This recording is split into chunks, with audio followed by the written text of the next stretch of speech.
immatériel soit reconnu et traité à sa juste valeur sont absentes de la définition actuelle que contient le projet de loi. J'ai l'impression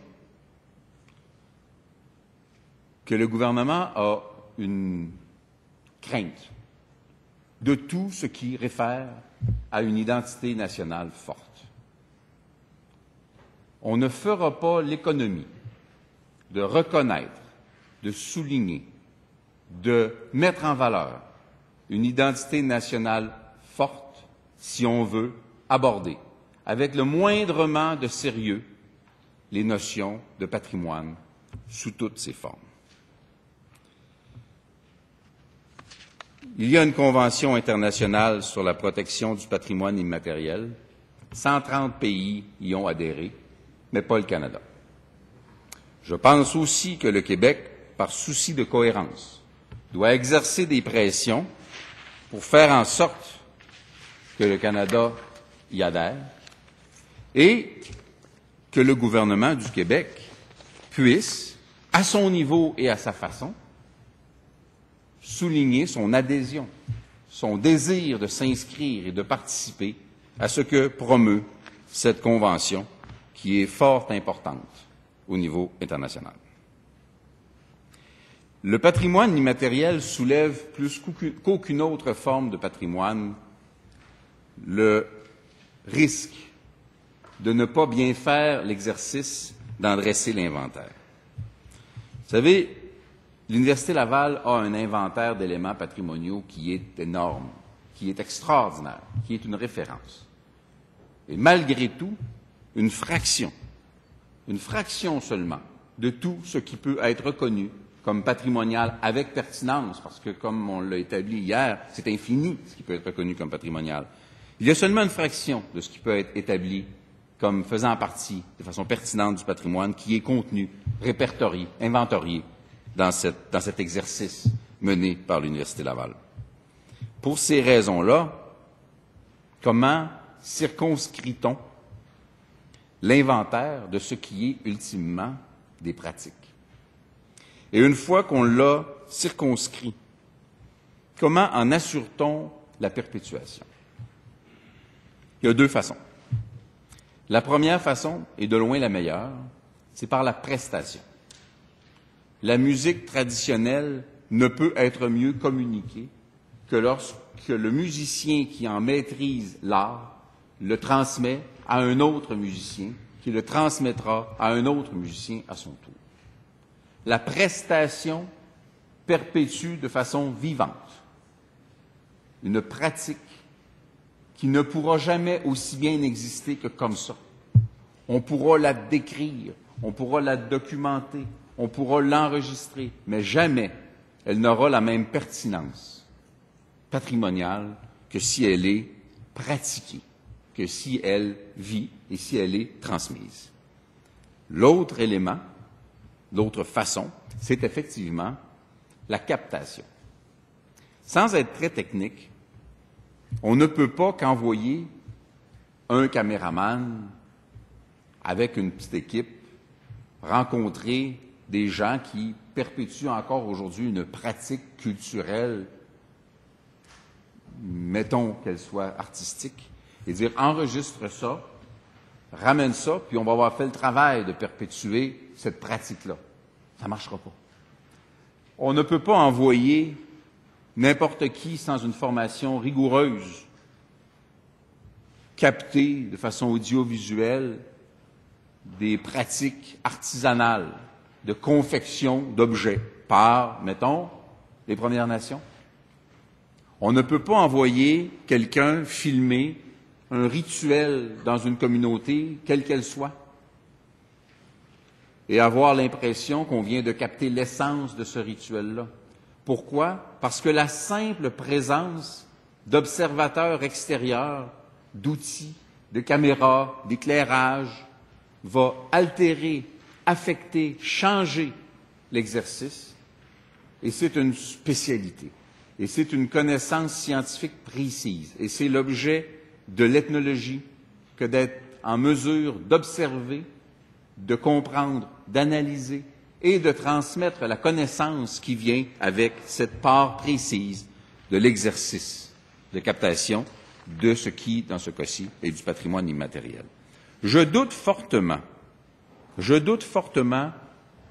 que présentement le Québec ait les ressources nécessaires en termes de nombre d'ethnologues pour être capable, le cas échéant, de procéder.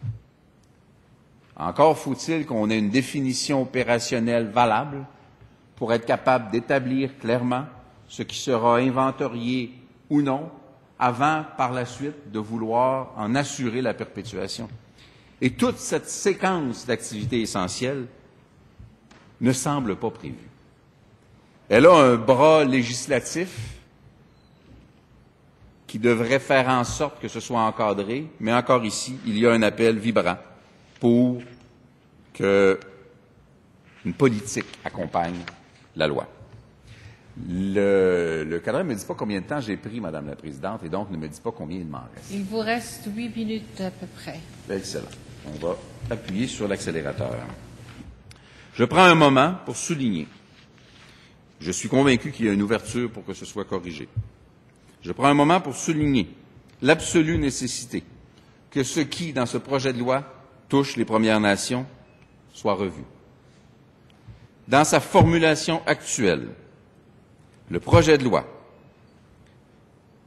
fait en sorte que lorsqu'une réserve est à l'intérieur du territoire d'une municipalité, la municipalité aura juridiction sur les objets patrimoniaux découverts qui seront à l'intérieur de la réserve.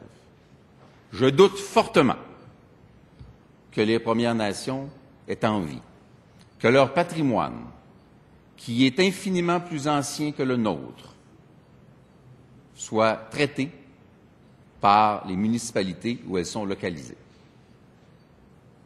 Lorsqu'un site archéologique des Premières Nations n'est pas situé, comme c'est presque toujours le cas, à l'intérieur d'une réserve, c'est la municipalité où il est situé qui a juridiction. Ça me semble un élément qui, encore une fois, va soulever des questions importantes chez les Premières Nations qui devraient vouloir, comme quiconque, et c'est normal, avoir un mot à dire, et c'est un euphémisme, sur le traitement qui est fait de leur propre patrimoine. Et on sait qu'il existe au Québec, et c'est un nombre qui augmente à très haute vitesse, près de 9000 sites archéologiques, et que la grande majorité d'entre eux sont des sites autochtones, sont des sites des Premières Nations.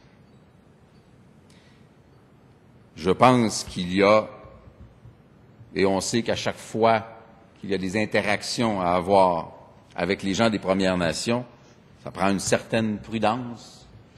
Je pense qu'il y a lieu que la loi soit plus prudente et plus ouverte. Et encore une fois, on peut supposer qu'en l'absence de ressources mises à la disposition de ceux qui pourraient vouloir le faire, les Premières Nations ne seront pas très enclines à accepter une juridiction sur ce qui est leur patrimoine, leur identité, qui ne les gêne pas du tout et jamais, eux. Le patrimoine religieux, je l'ai appelé l'éléphant dans le salon. Tout le monde reconnaît qu'une part extrêmement significative du patrimoine québécois est constituée des immeubles à caractère religieux et des objets d'art religieux qu'ils contiennent.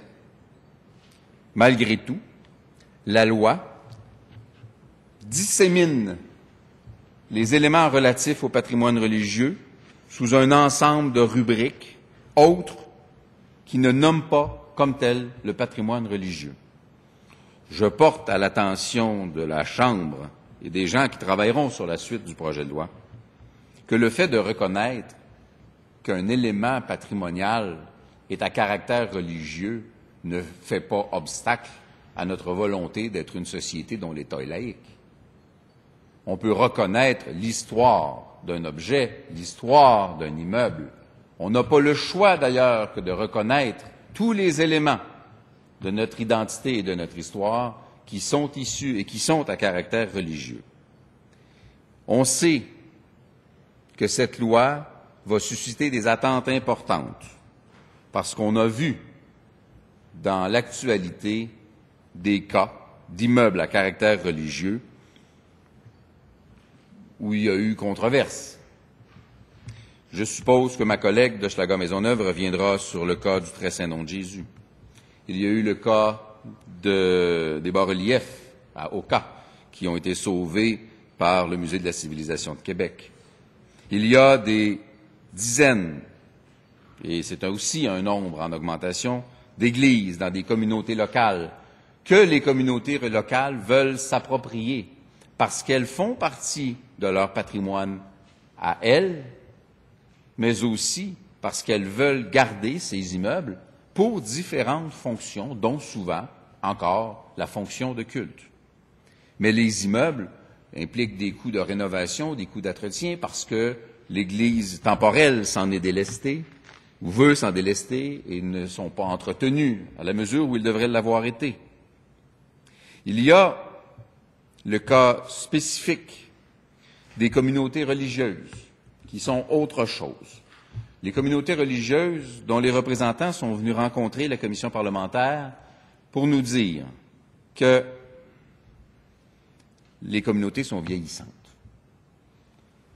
et qu'elles veulent rester responsables des frères et des sœurs qui y ont vécu toute leur vie, qu'elles veulent en prendre la responsabilité, qu'elles veulent en assumer la responsabilité financière aussi, et qui, dans ce contexte bien précis, souhaitent pouvoir se départir de certains immeubles, mais aussi souhaitent pouvoir avoir de l'aide pour préserver le caractère patrimonial de certains de ces immeubles-là, ce qui implique des coûts qu'elles disent ne pas nécessairement être en mesure d'assumer.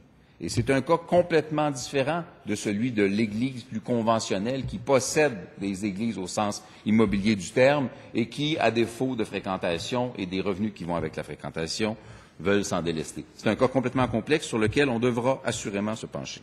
Enfin, rapidement, question extrêmement importante, la juridiction. La loi, et là je dois le dire avec nuance, la première interprétation que nous avons eue est que la loi transférait aux municipalités des responsabilités, sans les moyens financiers qui vont avec.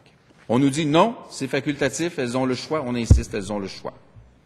Moi, je dis, et nous reviendrons en commission parlementaire sur le fait, que si les municipalités ont le choix entre prendre ou non la responsabilité, mais sans les moyens financiers qui vont avec, alors que même des villes comme Montréal ou Québec, même le ministère est incapable de chiffrer, de quantifier les besoins en termes de ressources humaines et en termes de ressources financières que ça appelle, eh bien, les municipalités ne la prendront pas, cette responsabilité-là. Je conclus. Je conclus que le risque à prendre pour une nation d'entreprendre l'exercice de quoi que ce soit qui touche, qui stimule, qui met en valeur son identité, c'est qu'elle ait un jour envie de se comporter comme une nation. Merci beaucoup, monsieur. Je souhaite que le gouvernement en ait le cran. Merci beaucoup, monsieur le député de Drummond.